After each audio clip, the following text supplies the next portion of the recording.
Welcome back, guys, or if you're new to my channel, this is Automotive Anonymous, and that's a 2025 Ford F-150. And while it rolled off the assembly line as an Oxford White XL trim level, it now actually has the SR, or the Street and Road Track package by Black Widow, making it one of the baddest street trucks that I've ever driven. It has a 3-liter supercharger under the hood, a Ritec lowered suspension, 24-inch Vossen wheels, and a whole lot of other goodies that you're just going to have to wait to see throughout this video. So it's one of the baddest trucks that I've ever driven, one of the best street truck packages as a whole that you can currently buy.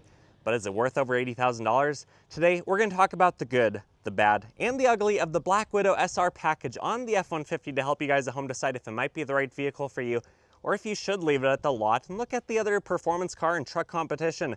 So today, you can expect to see a walk around, all the specs, initial driving impressions, 0 to 60 on GPS, and my final thoughts. And huge thanks to Goody Motor Ford in Burley, Idaho for letting me borrow this Black Widow for the day. I'll link them below if you're interested because they sell below MSRP. They ship all over the country. And with that said, let's dive right into this review. And thank you for watching car videos on YouTube today. But if you get anything out of this video, you enjoy my presentation style, or you like the Black Widow, please be so kind to consider liking my video. Basically, that lets me know to make more stuff like this. It helps the video get shared, and it'll help you by having YouTube choose to show you more stuff just like this. Thank you so much. But if you're new to Ford, or the Ford F-150, there's a few things that you should probably know. Ford is an all-American automaker. They were founded in Detroit, Michigan by Henry Ford in the year 1903. But it wasn't until the 1948 model year that the F-Series of pickup truck finally started coming out. Unfortunately, that was about a year after Henry Ford passed away. But this example, it's part of the 14th generation that came out for 2021. Although there was a refresh last year for 2024, this most recent year really hasn't had any substantial changes. The most notable thing to mention is about a week ago, it was announced that you can finally tune these. You don't just have to go through parties like Ford or aftermarket companies like Whipple. You can actually do your own build. You can actually do your own performance tuning if you want to with the PCM and the ECU, and that's really neat. But anyways, these are pretty popular. They usually sell about 1 million units every single year between Canada, United States, and Mexico. Between all the F-Series pickup trucks, I would imagine that the F-150s are probably half to 2/3 of those sales at least, but they're not necessarily cheap. If you just want a basic XL, in Oxford White, like what this started life as, that is about a $38,000 vehicle. After destination, delivery, and 4-wheel drive, which are the main options that you're probably gonna want on this, it is about a $45,000 vehicle. And then if we take a look at the Black Widow sticker, this was a very expensive package for basically all the features that can come offered on it, including the supercharger and the redone paint job. This could be MSRP over $100,000. Thankfully, Goody Ford is offering it for about $86,000 from what I can see online. But for about $86,000 for an F-150 XL, Black Widow, SR, I'm sure we could come up with a few other names if we want to. What do you get? You still get the really quick shifting 10-speed automatic transmission, as well as the aggressive 373 final axle ratio to really help you put the power down low. But then this thing has a 3-liter Generation 6 Whipple Supercharger on top of the 5-liter Coyote engine. So you have essentially 8 liters of displacement, pumping out about 710 horsepower at the crank on the factory tune, roughly 600 pound-feet of torque. This thing really isn't playing around.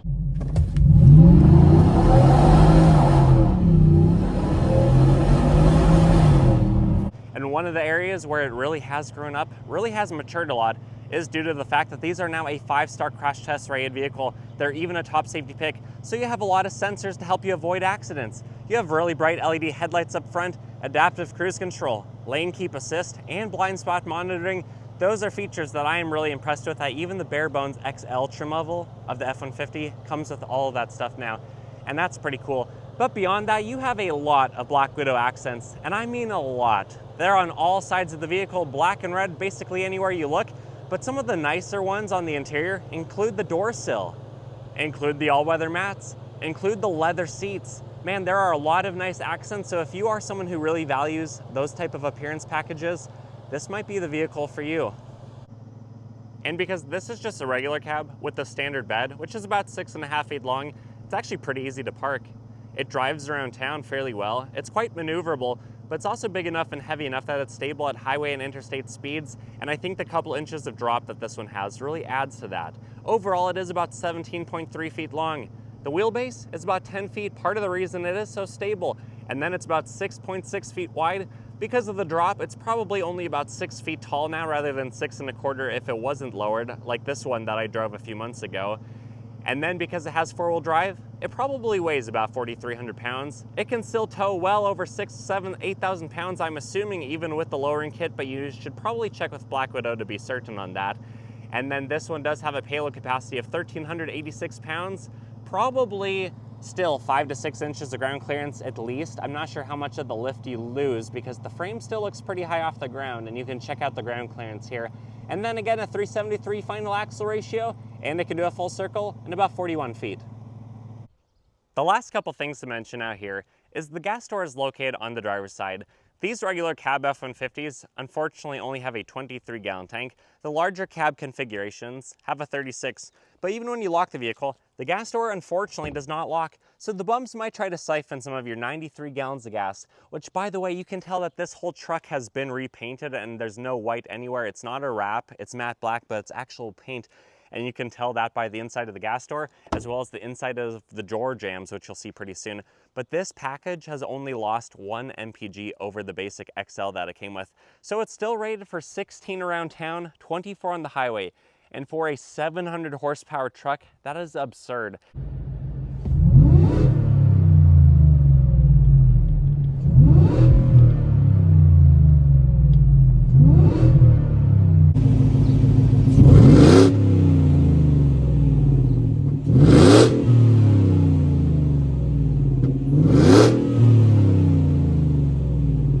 And then these wheels, these 24-inch Vossen wheels wrapped in a Toyo Performance tire. It's a 305, 35, 24. Unfortunately, you only have a temporary spare in the back under the bed, which is not matching. And then this is your key. Forward on the back, you have unlock, lock, panic button, and then you have the switchblade. So you are gonna have to push some buttons or pull that out of your pocket because you do not have proximity key features on this XL F-150. The driver's side door panel opens up really large, and it looks basically the exact same as any other XL F-150. There's nothing special to talk about here. You have a ton of storage, you have a basic speaker. You're honestly not gonna be listening to music a whole lot. You're probably gonna be listening to the Supercharger whine and the exhaust on the catback out the passenger side, which I'll show you soon. But the window drops down. You have huge visibility, really good driving position. Everything about this truck is awesome, but even with the drop, it still is pretty high off the ground. So just keep that in mind that it is, you know, gonna be fairly difficult for some people to get into. I'm 5'11" and the seat bolstering is probably at my hip level or a little bit higher. But you have Black Widow on the door sill. You have the cloth mat, rubberized pedals down there, hood release. I thought this had a knee airbag because it's a top safety pick, but that just looks like a cutout that doesn't say it, so maybe it doesn't. Anyways, electronic parking brake, you have your bed lighting, your regular lighting, your auto start stop, and then you have a grab handle on the A-pillar. You have your turn signal, telescoping wheel, and then all the controls on this plastic polymer steering wheel. But dang, dude, those seats look good. And there's actually a surprisingly decent amount of storage in the back behind them because it is a regular cab. And then sitting inside here is actually really nice, but unless you look at the floor mats or you look at the seats, this looks like a completely standard XL F-150. Nothing really stands out or looks special or surprises me that I'm in anything other than a normal one until I look at the heat extraction vents on the hood, the little bit of a bulge. That is pretty cool. But anyways, we're gonna use the switchblade to fire this thing up. And just like all the other F-150s, you have two huge displays. I do like that you can see coolant and oil temp and all that stuff. You can set that up in the gauges. You have a lot of range. You know, if this was full and we weren't hooning around, we'd have over 500 miles, and that's fantastic. The horn, it's loud. It's kind of high pitched, but it's not too bad. But visibility is seriously something else in this vehicle. I love that you have physical climate controls. I love that you can even turn on the backup camera while you're driving. That's really neat. Traction controls right there. Your different drive modes. This has like 6 or 7 of them. So we'll be in sport while we drive this in just a few minutes. You have some USB and C style. You have probably like a cord holder right there. You have some storage down here. And then you have the big center console, which I actually really like this thing, and there should still be some hidden storage under here, which is pretty nice. But anyways, good visibility all around. I don't really have a lot to complain about. I've owned a regular cab truck before, a 2013 Tacoma with a manual transmission. It's definitely not anything like this truck, but I like regular cabs and this is fun. Anyways, let's hop out and I'll show you the bed. The back of the Black Widow SR or street and road package looks really good. It does have the tonneau cover. It is all matte black paint. I do think that the white matte finish paint that they also offer would look really good. I have not seen one of those in person yet, but I think that would look absolutely fantastic with all these red and black otherwise accents. I'm not sure if it would look good to put a black vinyl decal in the stamp F-150 or not, but overall it does look pretty menacing. It does look pretty good, and even when you lock the vehicle, the tailgate locks on these trucks, which is really cool. So no one's gonna be stealing your tailgate like they used to. But when you unlock it, unfortunately, it just drops. It's not dampened, it could be softer. I do physical therapy as my day job. I've literally worked with a patient who was knocked over by their tailgate and then broke some stuff and had to do some therapy for a long time. So I do think that that should be a little bit softer, especially for over $80,000, even if it's just a Black Widow special. This one does have like a bed liner, rhino liner type of thing. You do have the cutouts behind the wheel wells, just a tiny bit of storage in there. And then it's just dark, as you'd expect without the sunlight. This looks like a pretty easy tonneau cover system to install and take off, or even just to unlock and then slide in if you're interested. And then to lift it back up, it's not heavy, but it could be a little bit lighter with some assistance, and I would be okay with that. This dual exhaust exiting out on the passenger side seriously looks and sounds fantastic. I actually really like it. I've also heard though on the forums that if you have your aftermarket catback exhaust come out before the axle, then your Supercharger might not be warranted still. I do not know if that's true. Comment below if you do, but that is pretty cool that this whole package still has a 3-year, 36,000 mile warranty.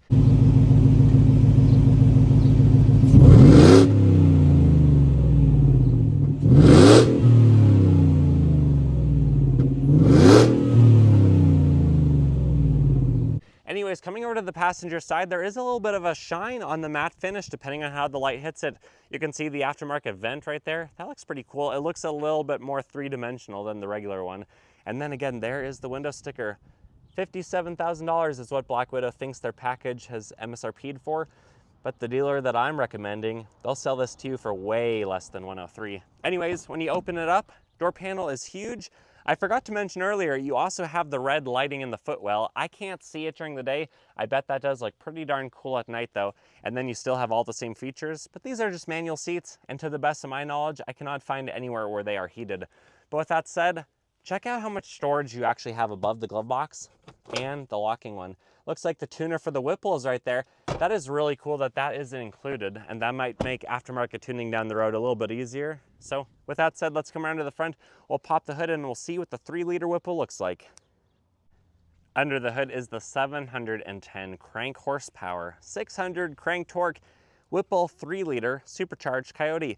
This engine is big physically. 5 liters isn't huge for that volume of space within the cylinder walls, but because of the dual overhead cam design, because of the valve covers right there, the heads right there, the V8 is actually physically large. The Supercharger almost doesn't look ginormous on top, but 3 liters on top of any other car would look absolutely huge. I like though that it doesn't really cut into any of your maintenance space. You're not going to be working on the intake manifold anyways, so you still have access to all of your coil packs. You can still maybe see the exhaust manifolds down there. They're going to be pretty tight though, but you have the battery, you have your reservoirs throughout, you have this aftermarket intake that's also part of this package. Oh my goodness guys, we found it. We found where they did in paint. All right, so there is some Oxford white. We found it. I'm finding this out in real time on camera right now. That's why I'm so excited about it. But anyways, guys, this is a cool power plant. I think these engines even have direct and port injection. They have a timing chain. They have a lot going for them. There's a reason why literally everyone is throwing a Whipple on their 5-liter, and they're running pretty dang reliably. So with that said, let's drop the hood and see how this thing drives. Initial driving of the Black Widow in 2-wheel drive, traction off. We are in sport mode. Let's give it full throttle from a 30 roll. Ooh, this thing really pushes you back in your seat. But with the lowered suspension, with these upgraded brakes, or at least painted brake calipers, how does it handle? How does it corner? Surprisingly good. Wow, this thing feels a lot more stable than the blue one I drove about a half year ago. But just like every other regular cab F-150, your visibility is fantastic. You can really see quite close to the vehicle, which is not always the case on trucks, and being lowered a few inches really helps this one too. The side mirrors are huge. The speakers are okay. You're mostly going to be listening to the Supercharger whine, which on this one you can listen to. Check it out from a 50 roll. That 10-speed really doesn't take a lot of heads up to really downshift and get you where you want to go. And then just coasting in 4th gear, 5th gear right now. In sport mode, it does hold the RPMs a little bit higher. It does hold you in a lower gear than you otherwise would be in one of your other 6 or so drive modes. But this thing is comfortable. It does feel like a big vehicle though, and you do start to try to turn the steering wheel with some speed. There's a little bit of resistance before the wheel starts to turn, but then once it starts to turn, it just feels like the whole vehicle and the whole rear end, about 10 feet back with that wheelbase, is starting to follow you. But this thing sure does a really good job. Let's jump across the intersection, half throttle. Yeah, if you give it about half throttle, you definitely have traction with these performance tires. But if you give it a whole lot more than that, you are gonna start to pretty quickly lose traction. And this thing, seriously so fun to drive. I love that you have the little bit of a shelf down there. I love these upgraded seats. They're actually more comfortable than I remember basic XL or STX F-150s being in the past. It just is a really nice vehicle to drive. And driving it through the country feels like a very American vehicle. Having over 700 horsepower for about 85 grand or so, this thing seriously would have been a supercar. 10 years ago, that's how much power this thing is putting down. But right now, it's just a well-loaded, regular cab F-150 that can surprise a lot of people. And let's see, if we floor it from 40 miles per hour, do we still have traction? The rear did get a little bit squirrely, but not enough that it indicated on the infotainment system to start flashing at us. So pretty interesting. But anyways, guys, let me get to the private road. We'll do a 0 to 60, and I'll show you what this thing can do at well over a mile above sea level today. 0 to 60 in the Black Widow. Keep in mind, density altitude's over 6,700 feet. So it's down on power probably about 10%. I'm in sport mode. 4-wheel drive high is on. Traction control is turned off. We'll do a brake rev. Let's see what happens.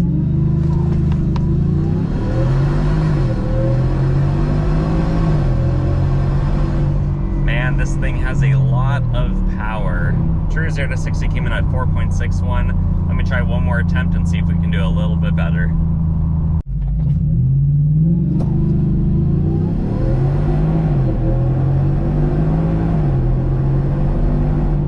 Yeah, these trucks aren't playing around. 4.72, and it looks like the GPS caught the whole thing, so even though it tries to lurch forward when you first start to brake rev it, it looks like it didn't start the timer earlier, so mid 4-second is what we're getting today. My final thoughts of the Black Widow 5-liter Coyote with the Whipple Supercharged F-150 is honestly, I've wanted to drive one of these trucks for a long time. I do think this being lowered a few inches and having the stability bar, the traction bar, all that stuff really helps it to feel more planted than the blue one I drove. That was the Stage 1R, almost 100 horsepower more than this package like a half year ago. This thing feels dialed in, it feels buttoned down. And I think I've driven 4 different supercharged F-150 trucks now, a Roush, a Predator, and 2 Whipples. And honestly, this one for being a regular cab feels about as good as any of them. This package from the factory is not cheap, but it does feel well done. It does feel like it is substantial. It's not just a Whipple Supercharger thrown on a sketchy work truck. This thing, I think, can handle a lot more power than it's even currently handling under warranty. But anyways, guys, I had a lot of fun with this. I highly recommend Goody Ford. If you are in the market for them, check them out. But I want to hear your thoughts and I want to hear your opinions. Would you like an F-150? Would you like a supercharged one? And which supercharger would you go with? Now that the tuning has opened up on this platform, would you still go with the 3-liter Whipple, or would you do something more gnarly, more crazy now that you can actually tune it and accommodate that? I'd like to hear your stories down below and your experiences if you've driven one of these. I highly recommend everyone watching this find one at some point to drive because it's seriously such a hoot, and I'm so glad I finally got my hands on this one for the day. Anyways, guys, if you got anything out of this video, please consider liking it, comment those thoughts below, subscribe if you haven't already, and I wish you the absolute best. Until next time, bye-bye.